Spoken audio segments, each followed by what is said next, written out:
Have you ever looked across the living room at the person you spent 40 years with and suddenly realized you were staring at a complete stranger? What would you do if the quiet life you worked so hard to build was secretly being laughed at behind your back? That is exactly where I found myself on a crisp evening last month. My wife of 4 decades told me she had a late community board meeting. She spent an hour getting ready, wearing a dress I had not seen in years and a perfume that lingered long after she pulled out of the driveway. A man does not live with a woman for 40 years without knowing the subtle shift in her lies. I walked into our bedroom and saw she left her tablet unlocked on the nightstand. I never snoop, but the screen was glowing with a message from a man named Richard telling her he booked their favorite table downtown. My heart dropped into my stomach, but the anger that followed was colder than winter ice. She was not going to a meeting. She was going on a romantic date with her lover, paid for by the joint retirement funds we sacrificed decades to build. I could have driven down there and made a massive public scene, but at my age, dignity is worth far more than a shouting match. Instead, I called our 3 grown children who were supposed to come over for a visit that weekend. I told them everything, and the shock in my daughter's voice quickly turned into fierce, protective rage. Within an hour, they were all at the house. We did not smash plates or tear up her clothes because we were brutally methodical. We packed up every single family heirloom, every photograph, every piece of jewelry that belonged to my mother, and all my personal belongings. My sons helped me load the truck in absolute silence. We decided we would not wait for her to come home and gaslight us with rehearsed excuses. We were simply going to vanish and leave her to walk into a quiet ghost town of her own making. The hardest part was pulling out of that driveway knowing my marriage was dead, but the thought of her unlocking that front door tonight kept my hands perfectly steady on the steering wheel. What goes through a betrayer's mind when they unlock their front door expecting a warm, comfortable home, but are met with the freezing silence of consequence? How fast does the thrill of an illicit affair fade away when your entire financial safety net vanishes in a single afternoon? Later that night, my unfaithful wife returned from her fancy dinner with Richard, probably expecting to find me asleep in my armchair, just like every other Friday. Instead, her key turned in the lock and she stepped into a house that felt completely hollow. My oldest son had set up a small hidden camera on the bookshelf just to ensure she did not damage the property in a rage. We watched the footage together from his living room miles away.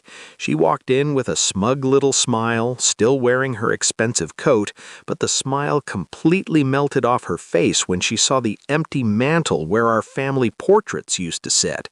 She rushed down the hallway, checking room after room, finding my closets entirely empty and the guest rooms stripped bare of our children's belongings. Panic set in as she pulled out her phone to call me, but it went straight to a disconnected tone. She tried calling our daughter and then our sons, only to find out she was completely blocked by the entire family. She was standing alone in a house that suddenly felt like a tomb.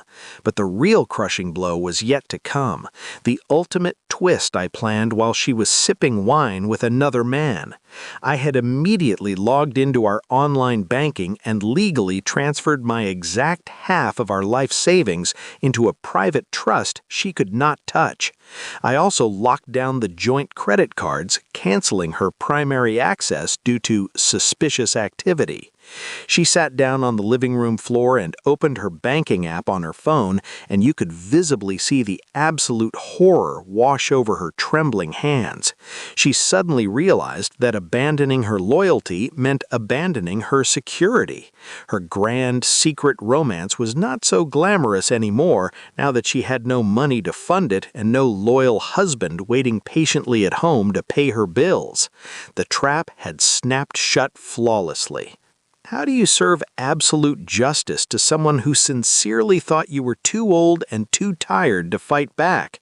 Is there anything more powerful in this world than a family standing completely united against a betrayal that tried to tear them apart? The following Monday morning, my lawyer formally served her with divorce papers right on the front steps of that big, empty house. She tried to demand a sit-down meeting to explain herself, claiming it was just a midlife crisis and a silly mistake, but my children and I refused to give her the satisfaction of a screaming match. We met her only in mediation, where the cold, hard legal boundaries did all the talking for us. She looked exhausted and much older than her years as she realized her little stunt had cost her the respect of her entire bloodline. Word travels incredibly fast in our quiet suburban community, and it did not take long for the neighbors to notice my sudden absence in the moving trucks.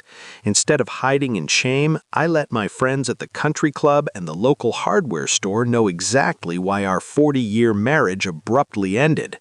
The social isolation hit her harder than anything else, because all her bridge club friends and gardening partners completely turned their backs on her. Even her lover, Richard, quickly lost interest when he found out she was not walking away with the massive retirement nest egg he had been counting on. He dumped her within a month, proving that a relationship built on deceit crumbles the second the money dries up. She ended up having to downsize to a tiny rented apartment while we sold the family estate and split the remaining equity. I used my portion to buy a beautiful little cottage near my eldest daughter, where I now spend my weekends surrounded by grandchildren who respect me. Reaching your golden years should be about enjoying peace and securing your legacy, not babysitting a cheater. This whole ordeal taught me that no matter how many candles are on your birthday cake, you never lose the right to walk away from disrespect. Taking out the trash might be heavy work, but the house smells so much better once it's gone.